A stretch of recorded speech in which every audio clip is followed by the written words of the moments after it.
Obviously the Buffalo Cannabis Movement is, trying to build momentum. We had the article in the Art Voice that was on the back page. We've had articles in the public. We've had legislation being pushed forward. When I go out in the community, a lot of people say, "Well, it is legal in New York State already." What's your take on that? I'm living in Colorado.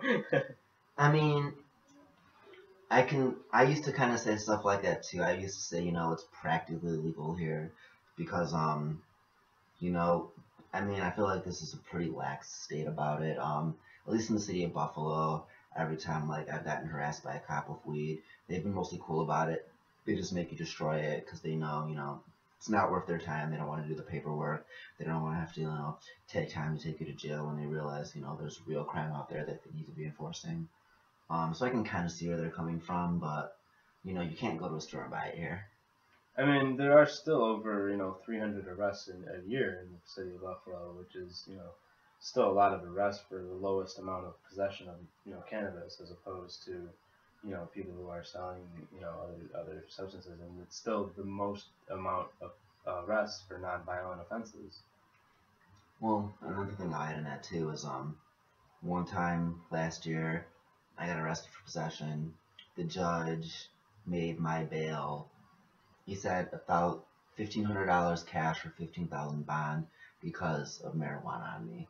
And then when after I got out of the holding cell and I had to see the judge, there was this dude who was seeing the judge before me who was just getting arrested, and he had heroin possession, and the judge let him go without bail. Another judge, another person had to see the judge and was in there for burning a house down and only got like $100 bail, but made my bail $1,500 because of marijuana. It's kind of, It's crazy. I mean, it doesn't make any sense. It's not proportioned to the harm that's being done to society. You're not harming anybody but possibly yourself with, smoking. But if you were to eat the edibles, you wouldn't be harming yourself. It's definitely ridiculous. But, a lot of other people will say that, why should I fight for legalization? I don't smoke. A lot of people say that. It still affects you even if you don't smoke. Like, more tax revenues being brought into the county. Law enforcement is more focused on making your neighborhood safe and making sure there's less crime in your neighborhood, whereas marijuana is not really a crime, so less resources are being put into that. In Colorado, we use our tax money from marijuana to fund schools. If you're someone who cares about the future of your country and the area you live in, you should want really good funded schools. You should want, kids to be educated. And I think that's one of the main things we should be using marijuana taxes for, because that's one of the most important things we should be putting all of the money into. So people should definitely support the Buffalo Marijuana Movement, and the Buffalo Marijuana Act, and the Buffalo Cannabis Movement, and the Buffalo Cannabis Act. 100%, and I'm hoping that if it does get legalized in Buffalo, that will spread out to the rest of the state, and that the rest of the state will take the lead and say, hey, it's working for Buffalo, they did this, maybe this is something that we should do for the entire state, because this is something that people want. Right. But the people need to make their voices heard. Absolutely, they do. And we'll be having a 420 Freedom Festival at Delaware Park by Hoyt Lake, and we're going to be trying to have a lot of music, a lot of organizations, and hopefully businesses that do support in the city of Buffalo, as opposed to not working with the businesses in the city of Buffalo. And what's your take on having the 420 Freedom Festival? I mean, you're a musician. Well, the 420 Freedom Festival, I think anyone can attend. I just want to say something really fast about what you said about how people who don't support the legalization of marijuana, or who don't support it because they don't smoke, is that it just became legal that children 11 through 16 can now be prescribed Oxycontin.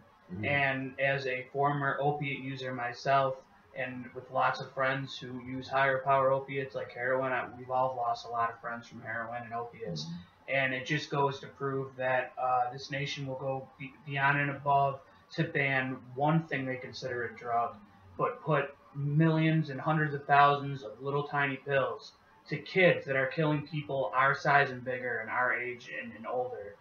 And I feel like the Freedom 420 Festival is going to help be able to bring all that to the forefront with not only music and arts to help push this event, but I also think that people will really be able to understand the history of not only smokable or edible marijuana, but the any industry that goes along with marijuana, including the hemp industry, which if you go to the Buffalo Marijuana Movement Facebook or website, or the Buffalo Cannabis Movement, you'll be able to find out a lot more about that. And we all here, I can speak for all of us, encourage everybody to look up the hemp industry, because hemp is not just something you walk into a store in the mall and buy as a clothing item.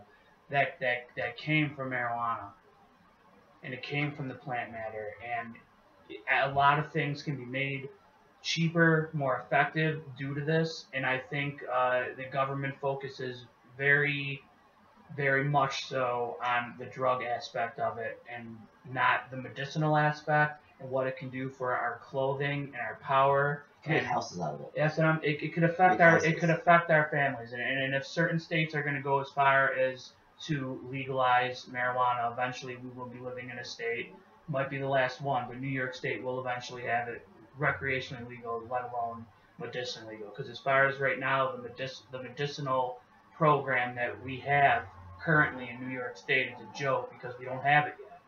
And to expand on to that point, the WGRZ just released an article where they were trying to contact the health department, and they were basically snubbed by the health department, so they have filed a Freedom of Information request, and they've also are going to appeal it. So the one manufacturer says that they won't have their facility up till December, and their implementation process was supposed to be at January 6th, and that's more than likely not going to be able to happen. So, the medical program has been severely delayed, and, the 5-month grow process is going to make that a lot harder to be achieved by January 6th if their facility is not going to be open until December. So the New York State program is a joke. Cuomo did it to try to get headlines, and we need the actual people in this city of Buffalo to stand up and to try to do what's right for the children that are suffering from the severe ailments that they have from their diseases. And we need to stop criminalizing people, especially those who are of dark skin and black people. That's who they target the most. Obviously minorities are who they target the most proportionately in the size of their population size, but blacks are the ones that are targeted the most.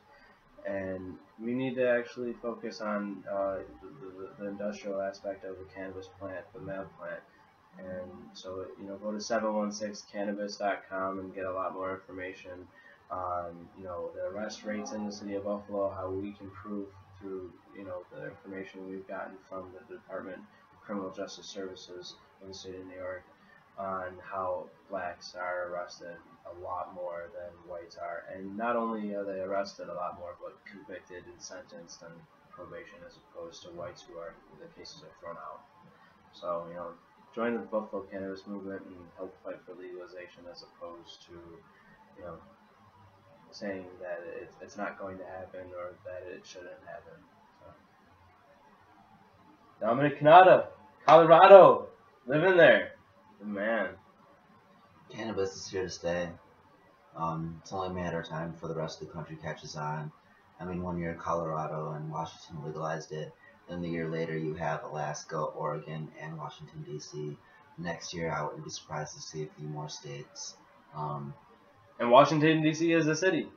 Yeah. It's a city, so Buffalo can do this. And the city of Portland actually also legalized it. And in Colorado, before the entire state legalized it, it was legalized by the cities of Denver, by the town of Breckenridge, and by the town of Netherland. So if towns can even do it, Buffalo can definitely do it. We can do this. Have a great Starts day. with you. Have a great day.